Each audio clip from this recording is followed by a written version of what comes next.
Welcome to this presentation. You are watching VLSI Design Lecture Series.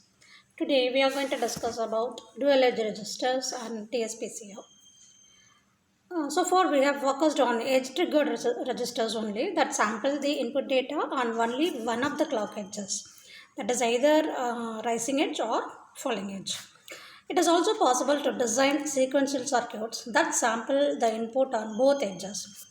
The advantage of this scheme is that the lower frequency clock, half the original rate is distributed for the same functional throughput, resulting in power savings of in the clock distribution network.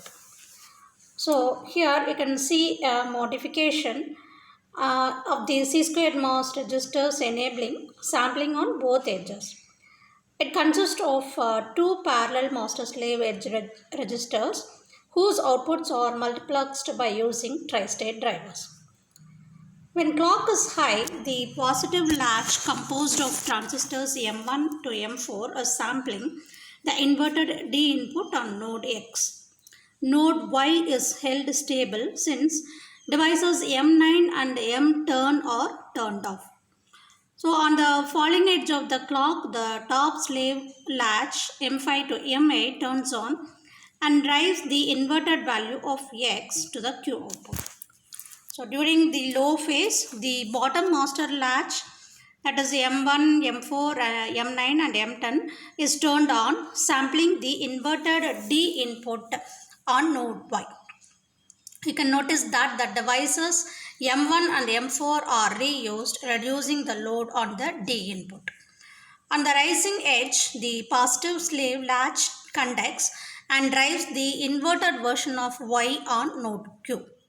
Data thus changes on both edges, and you can notice that the slave latches operate in complementary fashion, that is, only one of them is turned on during each phase of the clock. And now let us focus on TSPCR or true single phase clocked register. In the two-phase clocking schemes described so far, care must be taken in routing the two clock signals to ensure the overlap is minimized. While the C-squared MOS provides a skew tolerant solution, it is possible to design registers that use only a single phase clock. The true single phase clock register proposed by Yarn and Swanson uses a single clock. The basic single phase positive and negative latches are shown in this diagram. So for the positive latch, when clock is high, the latch is in the transparent mode and corresponds to two cascaded inverters. The latch is non-inverting and propagates to the input to the output. On the other hand, when clock is 0, both inverters are disabled and the latch is in hold mode. Only the pull-up networks are still active while the pull-down circuits are deactivated. As a result of the dual stage approach, no signal can ever propagate from the input of the latch to the output in this mode. A register can be constructed by cascading positive and negative latches. The clock load is similar to a conventional transmission gate registers or C-squared MOS registers. The main advantage is the use of single clock phase. The disadvantage here is that the slight increase in the number of transistors, that is here 12 transistors are now required. So you can notice that a dynamic circuit in the style of this diagram must be used with caution. When the clock is low for the positive latch, the output node may be floating and it is exposed to coupling from other signals. Also, charge sharing can occur if the output node drives the transmission gates. Dynamic nodes should be isolated with the aid of the static inverters or made pseudostatic for improved noise immunity. As with many other latch families, TSPC offers an additional advantage that we haven't explored so far, the possibility of embedding logic functionality into the latches. So this reduces the delay overhead associated with the latches, and this diagram shows the outline of the basic approach of the embedding logic, while this Second diagram shows an example of positive latch that implements the AND function of in1 and in2 in addition to performing the latching function. While the setup time of this latch has increased over the one which is shown in this diagram, the overall performance of the digital circuits, that is the clock period of the sequential circuit, has improved.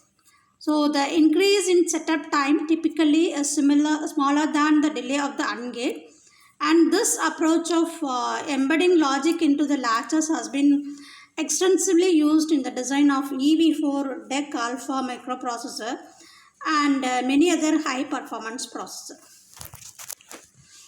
The TSPC latch circuits can be further reduced in complexity where only the first inverter is controlled by the clock. Besides the reduced number of transistors, these circuits have the advantage that the clock load is reduced by half.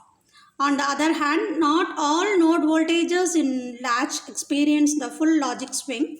For instance, voltage at node A for Vin is equal to 0 volt for the positive latch maximally equals VDD minus VTN, which results in a reduced drive for the output NMOS transistors and a loss in performance. Similarly, the voltage on node A, that is for Vin, is equal to VDD for the negative latch is only driven by down to VTP. This also limits the amount of VDD scaling possible on the latch.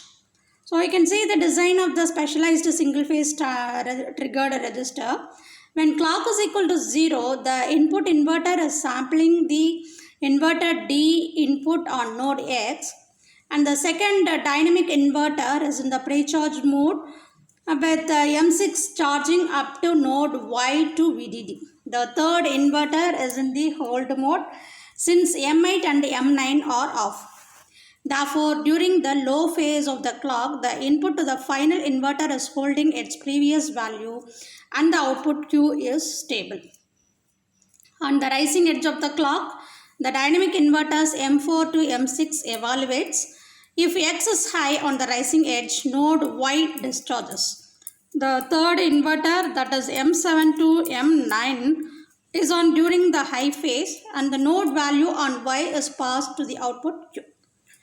On the positive phase of the clock, note that node X transitions to low if the D input transitions to a high level.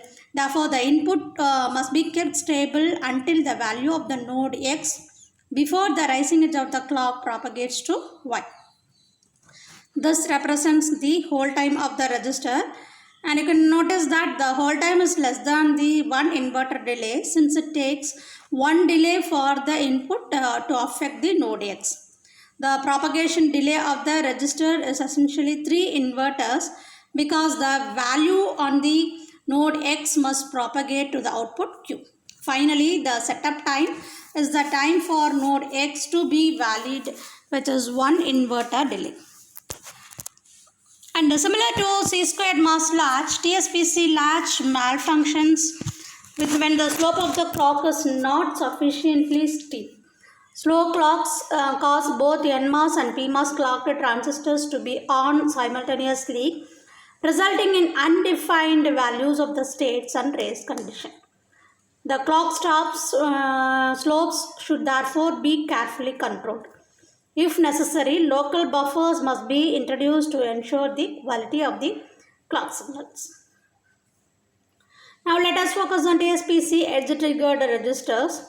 Transistor sizing is critical for achieving correct functionality in TSPC register. With improper sizing, the glitches may occur at the output due to the race condition when the clock transitions from low to high. And consider the case where D is low and Q bar is equal to 1 and Q is equal to 0. While clock is low, Y is pre-charged high, turning on M7. And when clock transitions from low to high, nodes Y and Q bar starts to discharge simultaneously through M4 to M5 and M7 to M8 respectively. So only Y is sufficiently low, the trend on Q bar is reversed and the node is pulled high. again through M9 now. So in the sense, this sequence of events is comparable to what happens when we chain dynamic logic gates. So the transient response of the circuit can be analyzed for different sizes of devices into the final two stages. And this glitch may be the cause of the fatal errors because it may create unwanted events.